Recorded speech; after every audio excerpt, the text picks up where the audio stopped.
Kebodohan apa yang akan kau lakukan?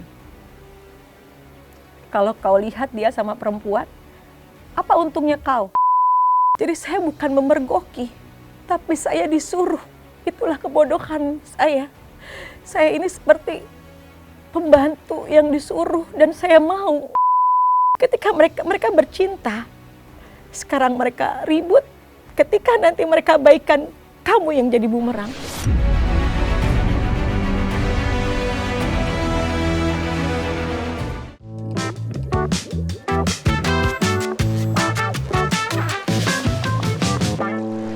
Ya Cumi Lovers, selalu ada dua sisi dari setiap mata uang. Begitu pula hidup. Selalu ada pilihan yang harus diputuskan. Harapan untuk hidup lebih baik pasti menjadi tujuan. Meski jalan tak selalu mulus, namun jangan pernah berhenti sebelum sampai pada titik terakhir. Seperti bintang tamu Cumi Visit kali ini, bersama saya Visa Putri, kita akan kulik lebih dalam tentang perjalanan Indah Sari. Ini mohon maaf sekali kalau misalkan Visa bertanya sedikit ya tentang perselingkuhan calon suami seorang penyanyi. Gimana ceritanya? Sedikit. Ini aku pertama kali ya ngomong di sini, tapi mungkin aku nggak akan gamblang bicara. Seperti tadi saya bilang, Allah membukakan mata hati dan pikiran aku semuanya karena kita berbuat baik belum tentu diterima baik. Sebenarnya di situ saya tidak pernah memergoki orang itu. Bukan saya memergoki, tapi saya disuruh untuk memata-matai laki-laki itu. Perempuan ini menyuruh saya memata-matai laki-laki ini. Pada saat itu saya di Bali sedang bekerja. Saya bekerja dengan desainer saya, namanya Kak Daud Christian. Saya dibayar pulang pergi Jakarta Bali naik bisnis kelas dan saya dibayar untuk live streaming produk pakaian dalam. Kita kerja, kita live streaming. Tapi perempuan itu menyuruh saya untuk memberikan share location. Laki-laki itu ada di mana? Tolong Kak Indah ke sini demi aku. Dan akhirnya dengan kejadian itu aku bilang sama desainer aku, Kak Kris ini, Kak Alau, Kak, aku harus ke sana. No, kita kerja. Kita kerja, Indah. Kita biasa kerja sampai jam 2 pagi loh, kita live. Tapi saya bilang, Kak, saya harus ke sana. Karena saya juga harus tahu lagi apa laki-laki itu. Karena saya sayang dengan perempuan ini. Kayak gitu, karena 2 bulan perempuan ini tidak bertemu dengan laki-laki itu. Hanya desainer aku cuma bilang, kebodohan apa yang akan kau lakukan? Kalau kau lihat dia sama perempuan, apa untungnya kau? Itu yang aku dengar dari desainer aku. Tetap aku bujuk dia ketika live. Mungkin kalau live-nya masih ada, mungkin ada kata-kata aku bilang, Kak, ayo Kak, ayo Kak. Gitu. Aku selalu bilang, ayo Kak. Ini juga sudah jam 12:30 malam Kak. Ayo kita lihat Kak. Karena Sherlock dari perempuan itu tuh dari jam 10. Dari jam 10 malam. Ketika kita melakukan untuk finish streaming, aku cuma berpikir, aku selalu mengandalkan Tuhan mengandalkan Allah dari setiap langkahku. Ya Allah, kalau misalkan memang jodoh, aku dipertemukan dengan laki-laki ini. Kalau jodoh, semua pasti karena Allah. Di dalam perjalanan perempuan itu masih terus WA saya. Sudah jalan Kak? Sudah sayang. Dari lokasi hotel saya ke Sherlock dia, yang dia Sherlock itu hanya 15 menit. Sampailah saya di lokasi itu. Jadi saya bukan memergoki, tapi saya disuruh. Itulah kebodohan saya. Saya ini seperti pembantu yang disuruh dan saya mau. Itu kebodohan saya yang luar biasa. Tapi apa fitnahnya buat saya? Dari lantai 1 nggak ketemu. Lantai 2 saya tidak pernah ke diskotik, ke tempat-tempat seperti itu. Kecuali teman saya ada yang ulang tahun. Saya hanya di toilet. Desainer saya bilang, saya yang cari dia. Kamu di toilet saja. Karena desainer saya juga tahu muka orang ini. Di lantai 2 tidak ketemu. Di lantai 3 saya juga tetap tunggu di toilet. Yang cari adalah desainer saya. Ketika di lantai 3 kita nggak ketemu. Akhirnya dia telepon aku, desainer aku, udah keluar dari toilet. Udah kita keluar. Ketika saya keluar dari toilet, saya turun tangga bersama desainer saya. Laki-laki itu sedang berpelukan dengan perempuan menuju ke lantai 3. Dia tidak ngeh itu saya. Lalu saya telepon dengan perempuannya. Saya sudah bertemu dan dia sedang dengan perempuan. Kita berpapasan di tangga dan dia sedang berpelukan. Saya melakukan hal yang saya lihat. Demi Allah, demi Rasulullah, demi keluarga saya. Andaikan saya berbohong, binasa semua keluarga saya. Itu yang saya sampai sekarang astagfirullahaladzim. Kamu menyuruh saya bicara kebenaran, tapi kamu memfitnah saya. Setelah itu, desainer saya menuju ke mobil. Aku nggak mau ikut-ikutan. Aku harus lihat dia, Kak. Silakan kamu naik. Ketika saya naik, memang saya tidak pegang handphone. Saya tidak berpikir ketika saya naik ke lantai 3 lagi, laki-laki itu mungkin atau sedang duduk atau sedang apa. Ternyata laki-laki itu sedang berpelukan menikmati musik. Ketika laki-laki itu melihat saya, dan saya melihat dia kaget dan saya kaget. Dari itu kan dari pintu kaca, ketika saya masuk dia pergi, dia kabur dan perempuan itu juga ikut kabur. Dan saya hanya ketika ngambil handphone saya memoto dari belakang. Karena perempuannya juga udah kabur dan di situ ramai. Akhirnya Kak Kris menemui saya bilang, "Dah, kita pergi, jangan bikin keributan di sini. Ini tempat umum." Akhirnya saya keluar dari situ. Saya keluar. Ya akhirnya saya keluar. Saya pergi makan di jam 2 pagi. Saya juga nangis. Kenapa?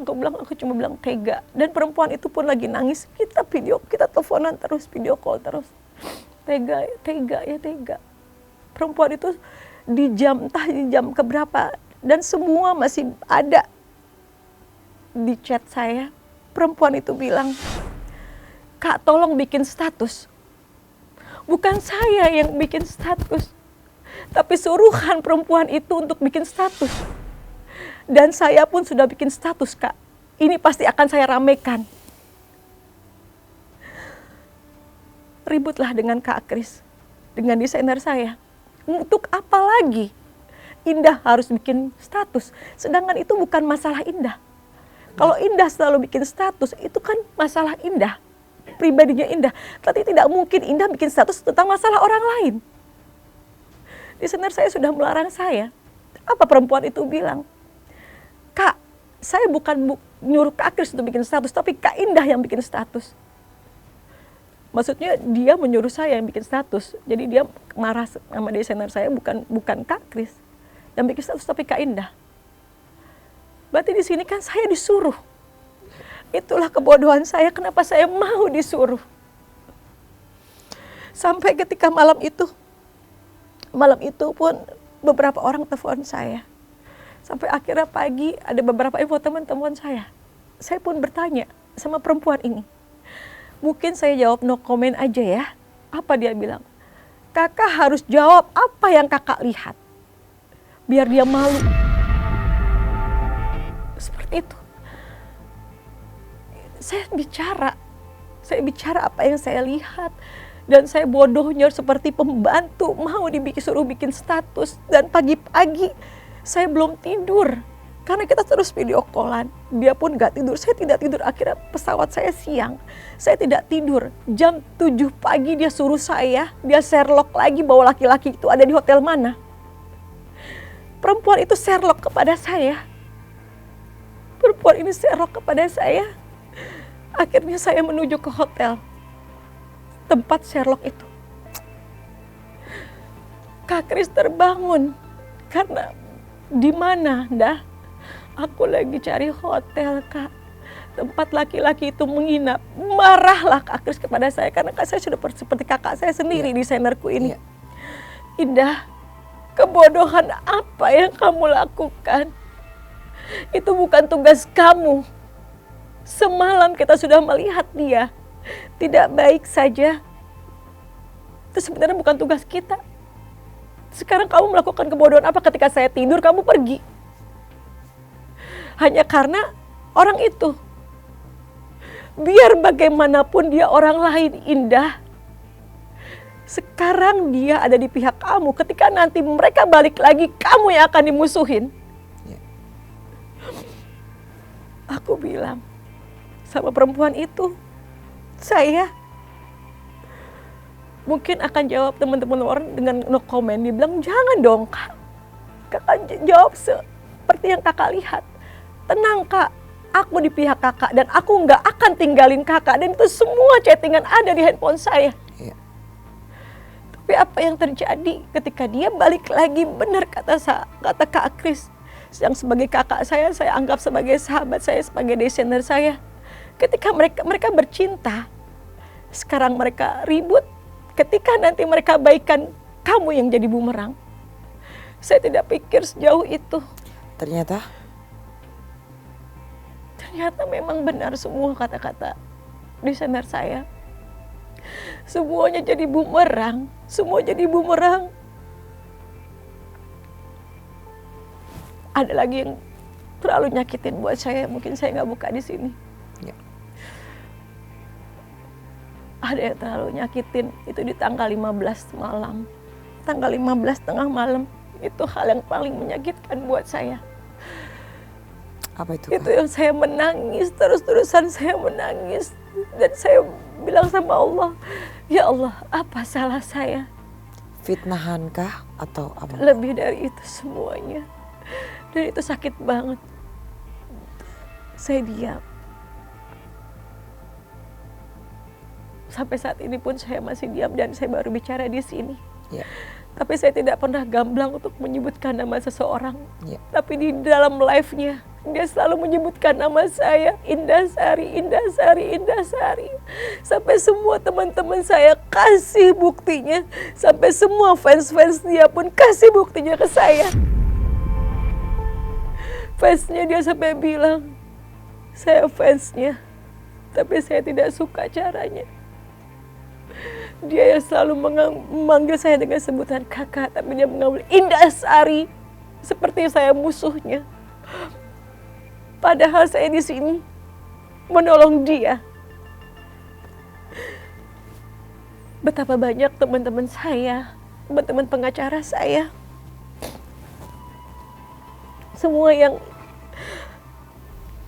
pro kepada saya, yang mereka tahu siapa saya, sampai mama saya bilang, kok jahat banget. Mama saya sampai bilang sama saya, kalau perlu mama yang bicara ke media. Karena mama saya tahu saya bukan tipe pembohong, apalagi sampai dia bilang terlalu banyak memfitnah saya. Padahal anak saya di rumah berbulan-bulan saya selalu bersama dia. Apalagi ketika dia 2 bulan terakhir tidak bertemu dengan laki-laki itu, siapa yang temenin dia? Apakah dia lupa? Kalau dia marah, dia bisa WA saya. Atau mungkin dia mau bicara apa, dia bisa WA saya, tidak usah dia di live-nya. Toh saya bicara baik-baik, banyak kok di WA-nya. Walaupun saya bicara sakit hati, tapi saya masih bicara baik. Tidak satu pun WA saya dibaca sampai sekarang. Sampai sekarang. Tapi dia tidak blokir saya sampai sekarang. Tidak dibaca WA saya. Jadi di sini adalah saya cuma bilang, kayak teman-teman saya, beberapa teman-teman artis saya pun bilang, kamu punya hak bicara. Allah itu baik sama kamu. Karena aku tuh emang gak pernah jahat sama siapapun. Dan aku bener-bener real. Aku sama dia tuh sayang banget. Seperti melebihi dari, seperti adik sendiri. Bahkan aku rela meninggalkan anakku di rumah. Ketika anakku lagi tidak berada di ayahnya, sedang di rumahku. Tapi dia minta aku menemani dia. Dan saksinya banyak. Pembantu rumah tangganya dia, asistennya dia, semua pun tahu. Waktu saya banyak buat dia. Tapi ini sebagai malah berbalik sebagai bumerang ya. itulah yang di sana saya bilang, dah gak usah ikut campur. Aku bukan ikut campur, Kak. Aku sayang, aku kasihan sama dia. Aku cuma mau tahu apa yang laki-laki itu lakukan. Nah kalau sekarang laki-laki itu mungkin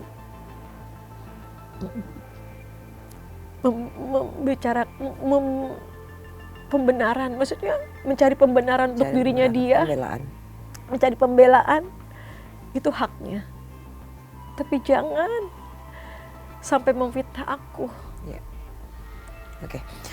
Oke, Kak Indah Sari, semoga apa yang dilakukan Kak Indah Sari, berbuat baik terhadap sesama, akan dibalas dengan Allah, dengan kebaikan juga. Amin ya Allah. Ya. Amin, Kak. Amin. Ikhlaskan semua apa yang sudah terjadi. Legowo. Ya sekarang saya lebih banyak sabar, lebih banyak ikhlas, walaupun apa ya, DM saya tuh banyak banget yang gak saya buka. Ketika dia live, dia benar-benar kata-katain saya. Seperti dia marah kepada saya cuma bingung marahnya sama saya kenapa. Aku lagi banyak kayak berserah diri sama Allah. Thanks to Allah, aku selalu bilang, aku lagi difitnah, terima kasih ya Allah. Aku dizolimi, terima kasih ya Allah. Aku selalu bilang sama Allah, terima kasih atas segalanya ya Allah. Ketika ya dilakukan orang terdekat sendiri, aku cuma bilang terima kasih ya Allah. Karena saya tidak pernah sedikit pun menjelekkan dia. Mamaku selalu bilang, kita kalau mau sukses harus berbuat baik dengan siapapun. Walaupun yang membalas nanti bukan orang itu, nanti kamu dibalas dengan orang lain. Mamaku selalu bilang kayak gitu. Jadi aku selalu bilang sama diri aku, ya harus baik dengan siapapun, walaupun orang yang kita tolong tidak pernah berbuat baik kepada kita. Tapi aku yakin ada pertolongan dari orang lain, seperti itu. Dan ada Allah yang menjaga kita. Ya, pastinya. Kak Indah, soal hijrah ya Kak ya. Ada cerita apa Kak yang membuat Kak Indah berbalik 360 derajat? Aku itu kan umroh itu sudah belasan kali ya. Sudah tak terhitung. Alhamdulillahnya aku tuh setiap ada masalah atau aku sedang gelisah atau bergelut dengan sesuatu keadaan yang tidak baik, aku langsung ngadunya ke Allah. Aku langsung pergi untuk ke Mekah. Aku umroh. Apa namanya? Aku seperti kayak nggak tahu ya, ini umroh aku yang kemarin itu aku lupa ke berapa belas kali itu. Kemarin itu aku diberi kemudahan banget sama Allah. Aku urus visa, hari ini selesai, besok aku langsung berangkat. Ketika aku punya keinginan untuk umroh, dan ketika di Mekah itu betapa banyak, ketika aku pulang dari Mekah betapa banyak yang aku alamin tuh yang luar biasa beda. Aku yang tadinya emosional, aku yang tadinya gampang marah, aku menjadi lebih sabar, lebih legowo, lebih menerima keadaan atau menerima sesuatu yang terjadi dalam keadaan aku.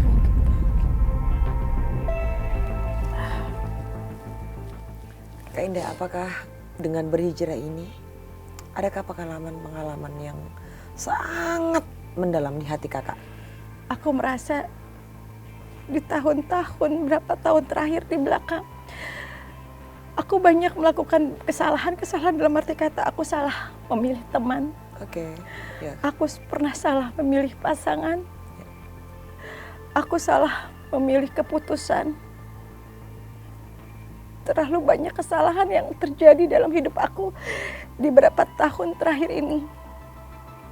Aku kayak merasa kayak kemarin aku ngadu, aku bilang sama Allah ketika aku umroh, ya Allah, aku malu. Allah tidak pernah jahat sama aku. Allah terlalu baik sama aku. Allah memberikan segalanya apa yang aku mau. Aku punya teman-teman juga yang baik sama aku, walaupun ada yang baiknya di depan aku, di belakang tidak baik. Allah memberikan aku rezeki yang luar biasa. Allah memberikan aku kehidupan yang sangat luar biasa. Aku gak kekurangan apapun. Allah, ketika aku pengen sesuatu, aku selalu diberi sama Allah. Ketika pandemi pun, orang-orang tidak punya uang atau tidak punya pekerjaan, saya masih keliling dunia. Maksud saya, Allah itu baik banget. Tapi kenapa aku tidak berbuat baik sama Allah? Aku diberikan hantaman banyak di tahun-tahun terakhir dari teman-teman yang kurang baik. Dan aku selalu baik sama mereka, tapi mereka ternyata tidak baik sama aku. Aku cuma bilang sama Allah, ya Allah maafin aku. Dan aku ada satu juga penyanyi junior. Dia muda, suaranya bagus, cantik, dan dia berhijab. Aku tambah malu. Tambah malu dalam arti kata, ya Allah ya Tuhan, aku yang sudah lebih banyak umurnya dari penyanyi junior ini, yang sudah berkali-kali melangkahkan kakiku ke tanah suci, tapi aku belum berhijab. Kayak gitu. Jadi aku pernah berpikir seperti ini, andaikan tahun 2024 aku mendapatkan jodoh, insya Allah aku berhijab. Tapi aku kadang flashback lagi, kok bodoh banget. Kenapa aku harus berhijab hanya karena orang lain gitu. Jadi aku memutuskan berhijab untuk diri aku, kan aku merasa betapa banyak kesalahan yang aku buat sebelum tahun 2024 ini. Itu yang bikin aku jadi kayak minta maaf sama Allah. Menjadi pribadi yang lebih baik dan lebih Amin. baik lagi. Aku coba pengen lebih sabar dan tidak salah lagi untuk memilih keputusan ke depannya. Seperti itu. Perubahan apa Kak Indah yang Kak Indah rasakan setelah kakak berhijrah? Aku sekarang lebih banyak sendiri. Aku menarik diri dari banyak orang karena dari orang-orang yang telah menyakiti saya banyak belajar bahwa tidak semua orang yang kita tulus dengan dia akan tulus dengan kita. Jadi aku banyak belajar dari kehidupan. Jadi sekarang aku banyak menarik diri untuk kalau tidak terlalu penting aku tidak keluar rumah. Yang tadinya seorang Indah Sari yang tidak pernah di rumah, hari-hariku itu ada di luar. Sekarang akhirnya aku berpikir, kalau tidak penting aku tidak akan keluar rumah. Karena rumahku itu hanya diisi dengan orang yang bantuin aku sama anaknya 2 orang. Rumahku selalu kosong. Aku nggak pernah di rumah. Aku banyak di luar.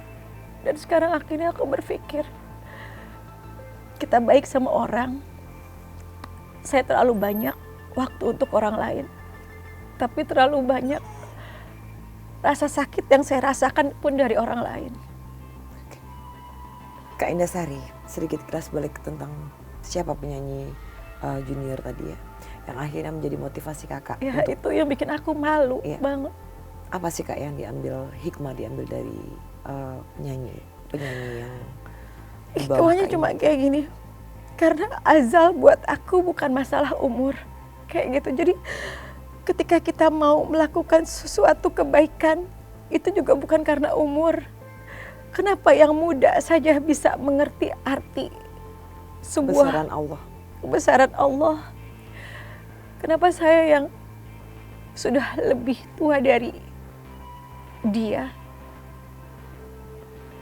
kok saya masih ragu untuk bahwa Allah itu luar biasa gitu? Karena aku bilang Allah itu luar biasa dalam hidup aku. Puluhan tahun aku dikasih segalanya yang orang nggak punya.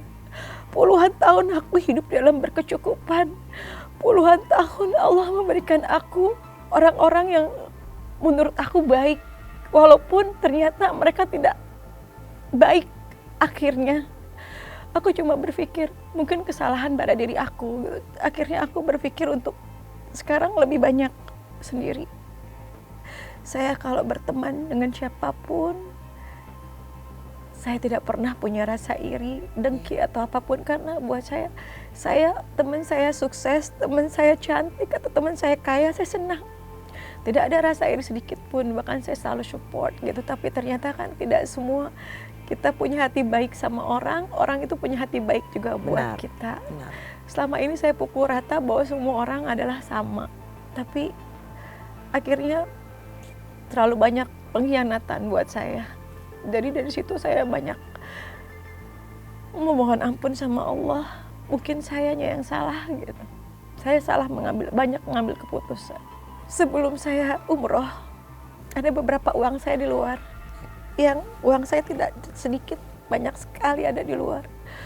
Dan jumlahnya mungkin ya banyak lah ya, bukan puluhan juta. Uang saya banyak di luar. Ketika saya belum pergi umroh, saya kadang menagih mereka itu dengan emosional. Saya memaki, saya kata-katain mereka gitu. Tapi akhirnya saya lelah, saya capek, makanya saya umroh.